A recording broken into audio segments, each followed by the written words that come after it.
인생에서 원하는 만큼 소득을 벌지 못하고 있다면 반드시 멈춰서 이 네 가지 가치를 고려해서 생각해 봐야 하네.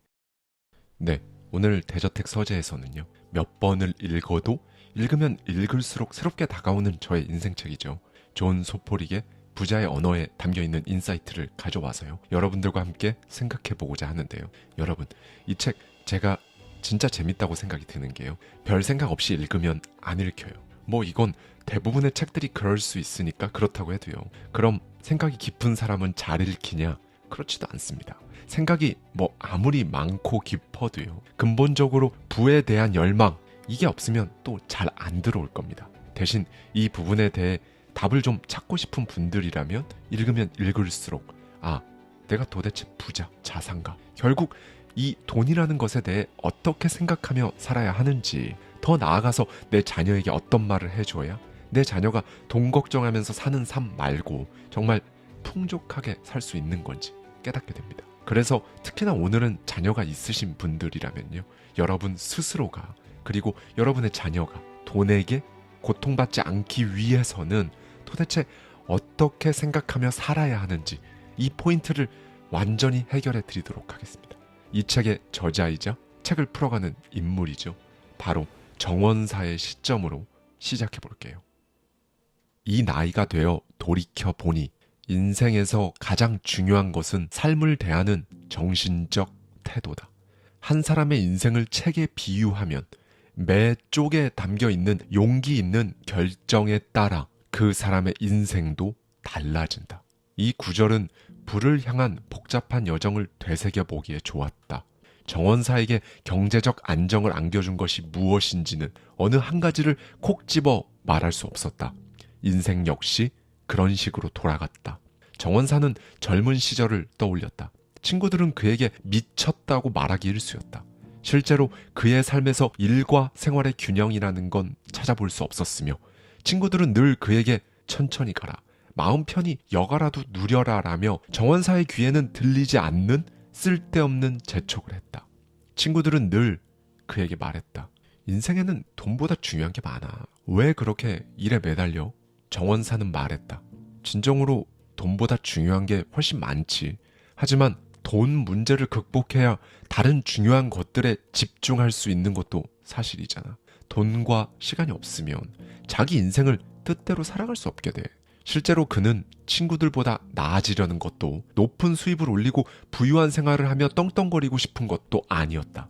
그의 생각에 많은 사람이 어느 정도의 성공은 추구하는 것 같아 보였다. 하지만 그가 추구하는 건 여타 사람들이 추구하는 그것과는 달랐다. 그는 언제나 자신이 무엇을 원하는지 정확히 알았다. 그는 마침내 수십 년간 엄청난 부를 쌓아 올렸고, 친구들은 그를 행운아라 칭했다. 하지만 그들은 몰랐다. 정원사의 내면 깊은 곳에 자리한 동기가 무엇인지. 그러니까 정원사는 그저 많은 돈을 쌓아두고 그걸 보면서 흐뭇한 미소를 지을 생각으로 자기 일생을 바친 게 아니었다. 그는 우위를 점하고 싶었다. 사람들 사이에서가 아니라 자기 인생의 경제적 조건에서 정신적인 우위를. 정원사가 생각하기에 사람들은 거의 모두 돈에 대해 생각하고 바라고 있지만, 그가 보는 사람들의 모습은 부를 차곡차곡 쌓아 나아가는 선택을 하지 않는 걸로 보였다. 이런 점에서 그는 남들과 다르게 행동했다. 그러니 그의 성공은 목표에 걸맞는 씨를 뿌리는 것, 그것을 놓지 않는 정신이 가져온 결과물, 바로 그것이었다. 그렇게 정원사는 나이를 먹으며 온화해졌고, 친구들은 그의 포도 농장 단골 손님이 되었다. 그는 마을에서 부를 일구는 정원사라는 별명을 갖게 되었다. 어느 날 그는 팔에 책을 끼고 자신의 농장을 걸어 다니며 세상 만물에 자리한 가장 큰 질문을 하나 떠올렸다. 지금 손에 쥔 이 성공은 얼마나 가치가 있는가? 평생 열심히 살며 막대한 부를 일구었는데 생이 다해가는 이때 이것이 진정 중요한가? 이 보상을 받기 위해 치른 대가에는 분명 가치가 있었다. 이것을 굳이 언어로 표현하자면 일과 자유, 그 과정에서 얻은 개인적 성장, 가장 뜻밖의 열매는 그가 이렇게 삶을 읽어온 과정을 일종의 정신적인 여정으로 보게 되었다는 점이다. 그래서 이제 그는 소년원으로, 고아원으로 속썩이며 일 안 하는 친구 아들을 만나며 현실에 지친 그들이 조금이라도 맑은 눈으로 세상을 살아갈 수 있도록 기꺼이 자기 스스로를 뛰어넘도록 이야기를 나눠주기로 했다. 가장 먼저 먹고 사는 일이란 도대체 무엇인가? 숨막힐 듯한 여름, 정원사의 친구 아들 A가 안락 의자에 누워 휴대전화를 들여다보고 있었다. 그는 이제 나이 32, 최근 실직과 이혼을 겪고 경제적 부담을 덜고자 부모님 집으로 다시 들어온 것이었다. A는 정원사를 보자 말했다. 어쩐 일이세요, 아저씨?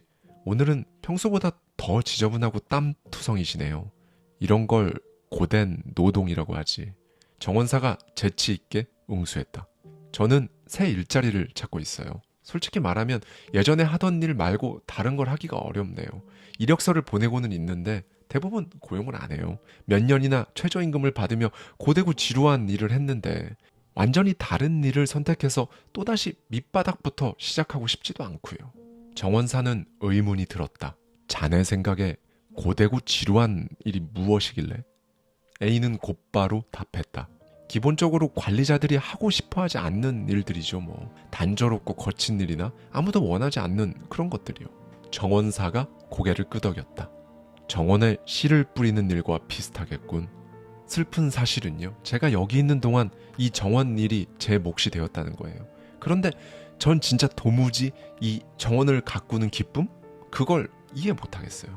정원사는 속으로 생각했다. 먹고 사는 일, 그 더 깊은 곳에 노동의 존엄성을 알고 있는 자만이 부를 차지한다. 노동은 본래 자신이 가치 있는 사람임을 증명하니까. 만약 자네가 노동의 의미를 찾지 못하고 있다면 목표가 무엇인지 되짚어봐야 할 텐데, 이루고자 하는 목표가 있을 때만 우리는 기꺼이 그곳에 다다르기 위해 시간과 에너지를 할애하니까. 그리고 좋아하는 일만큼 좋아하지 않는 일도 하게 되는 걸세. 최선을 다해 그 삶을 살아내기 위해서 말이야. A는 웃음을 터뜨렸다. 흑투성이 정원사가 되면 행복해진다고 말씀하시는 거예요? 존엄하지 않은 일은 없다는 말을 하는 거야. 그의 말에 어느 정도 수긍한 A는 이후 정원을 나름 열심히 관리하기 시작했다. 한 주가 지났다. 단 일주일 만에 정원의 풍경이 바뀌기 시작한 게 아닌가. 정원사는 말했다. 지저분한 뒤뜰이 확실히 좋아졌군. 자네 손톱 밑에 낀 흙 어떤가? 인정해야겠네요. 그런데 전 이 일이 막 싫진 않지만 사랑하지도 않아요. 실제로 제가 생각했던 것과 다르기도 하고요. 정원사는 말했다. 사람은 특별한 삶을 살기 위해 자기가 거쳐야만 하는 삶의 경로에서 이탈하지 않는 인내라는 대가를 치르든가, 순간순간의 유의를 찾아 자기 삶에서 자주 이탈한 끝에 평생 평범한 삶을 살다 결국 후회하든가, 둘 중 하나를 선택해야 하지. 아시다시피 1년 전에 저는 에어컨 회사에서 엔지니어로 일하면서 기존에 벌던 월급의 2배를 벌었어요. 더 잘 살고 싶어서요. 그런데 지금은 엔지니어 일을 구하는 게 진도가 안 나가요. 그래? 자네가 지금 하는 일이 정원을 가꾸는 일이지? 정원을 가꾸는 그 40시간의 노동시간, 그 이외에 자네는 마음대로 할 수 있는 시간이 70시간이 넘는데 그 시간을 직업을 찾는데 사용할 수 있지 않나? 그 시간을 온전히 활용하지 못하는 건 지금 자네 마음을 어지럽히는 무언가가 계속 머리에 있는 것 아닐까? 만약 그렇다면 자네는 지금 상당히 위험한 지점에 있는 것 같은데. 정원사는 A의 상황을 생각해 보았다. 현재 상황은 대체로 괜찮았다. 정원 일을 하며 부모에게 돈을 받을지언정 우정을 즐기고 적당한 여유를 부리며 살게 해주었다. 하지만 그는 불만족의 조용한 속삭임을 느끼고 있었다. 안락의 덫에 걸려 영혼의 목소리를 무시하게 되면 언젠가 후회하게 되지. 아울러 쓸데없는 잡음들 때문에 영혼의 목소리를 무시해도 언젠가 후회해. 자네는 지금 끊임없이 자신의 상황을 비관만 하느라 영혼이 주는 불만족, 그러니까 방향을 제대로 잡으라는 그 지시를 애써 무시하고 있네. 그런데 그거 아는가? 자네가 가볍게 말하는 그 비관, 그 모든 것에는 보이지 않는 힘이 작용한다고. 말에도 힘이 있다는 걸세. 이 힘은 삶을 만개하도록 도와주지만 끝없이 끌어내리기도 하지. 말로 하는 무형의 힘을 절대로 가볍게 여기지 말게. 잠재력이라는 미지의 힘에 의심을 품지 말고, 그렇게 하다간 결국 자기 자신에게도 의심을 품게 되니까. 그렇지만 저는 32살에 이혼했고 이름을 날리지도 못했잖아요. 제 친구들은 집도 있고 가정도 잘 꾸려나가고 있지만 전 이렇게 부모님 집에 얹혀 살고요.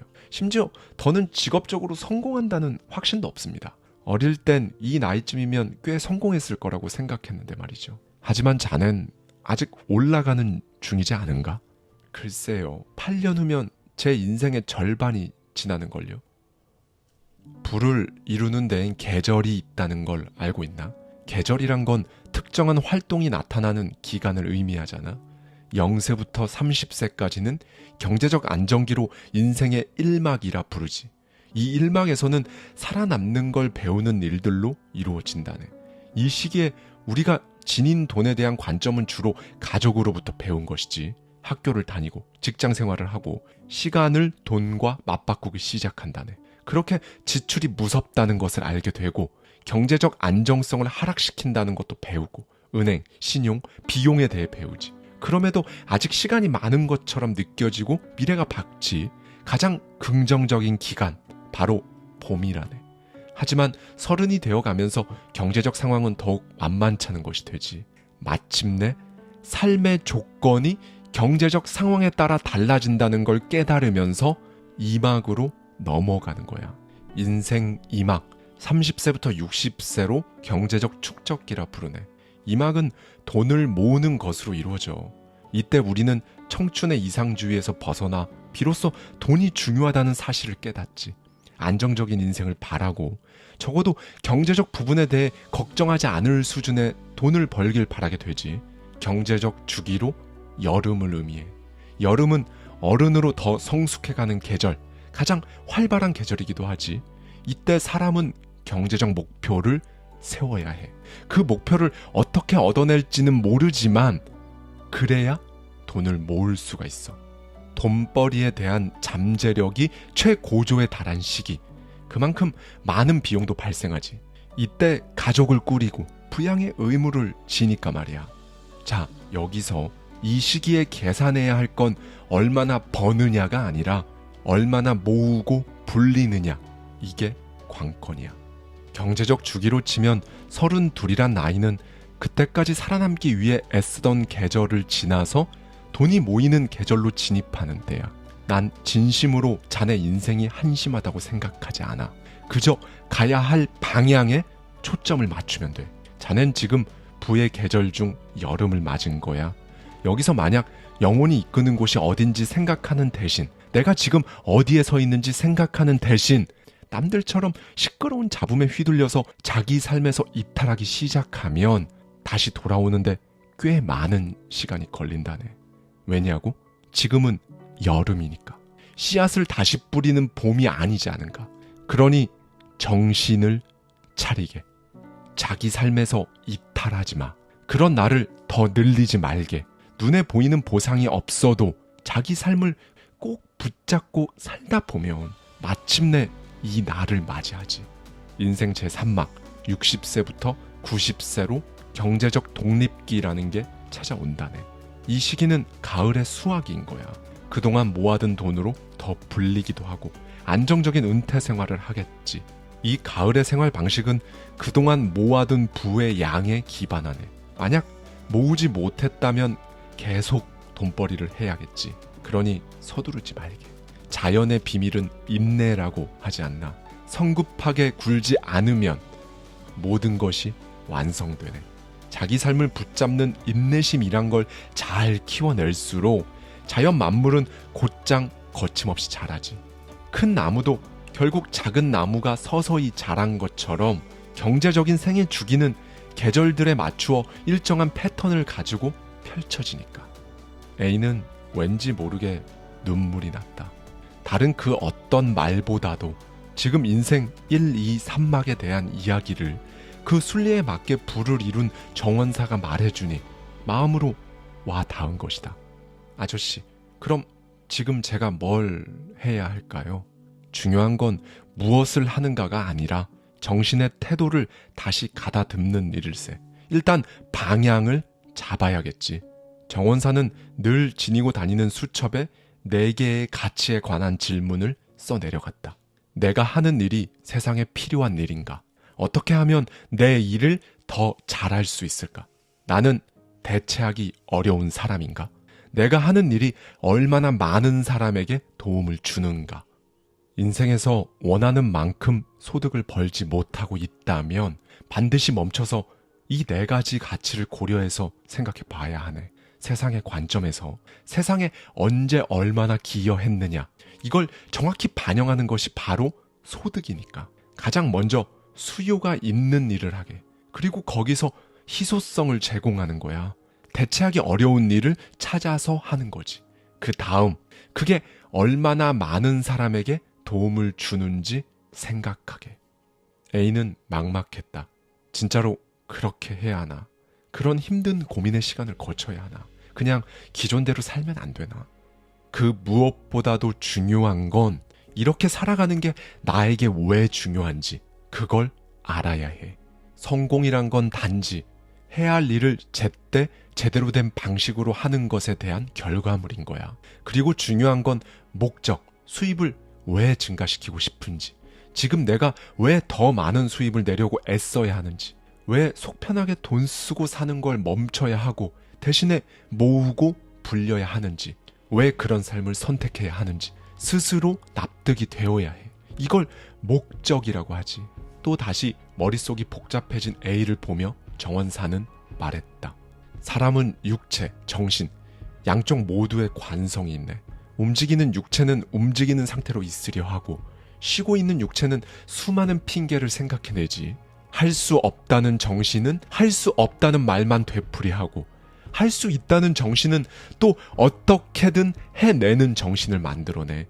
사실 살면서 편안한 상태는 무언가 잘못되고 있다는 거야. 저항은 성장하려는 목표, 그 반대 방향으로 움직이는 힘이지. 인간의 타고난 게으름, 꾸물거림, 산만함, 핑계, 생산적인 일 말고 다른 데 끌리는 열망, 이 저항들을 얼마나 뿌리칠 수 있는가가 결국 인생을 바꾸지. 언제나 시급한 일, 단순한 생각이 자네의 주의를 끌 거야. 반대로 중요한 일은 저항을 받게 되지. 그럼 지금 이 순간에도 앞으로 못 나가게 저를 막고 있는 이 저항은 도대체 어떻게 이겨낼 수 있을까요? 아주 간단하지. 일단 시작하기만 하면 사람은 그 일을 계속할 수 있어. 그것이 관성의 법칙이지. 그러니 자네는 앞서 말한 4가지 항목에 들어맞는 일을 찾을 때까지 아침부터 낮 시간까지는 정원 일을 빠르게 그리고 제대로 해내고 나머지 시간에 그 일이 뭔지 찾는 데만 정신을 쏟으면 될 걸세. 매일 자네에게 가장 달갑지 않은 작업을 처음으로 해버리는 거야. 개구리를 먹어야 한다면 다른 일과 시작 전에 개구리를 먹는 그 일에 최선을 다하라는 거지. 변하는 쪽으로 움직이는 걸 귀찮고 두렵게 여기는 자네의 정신은 핑계를 수없이 찾아낼 걸세. 그래서 결국 시작이 절반이야.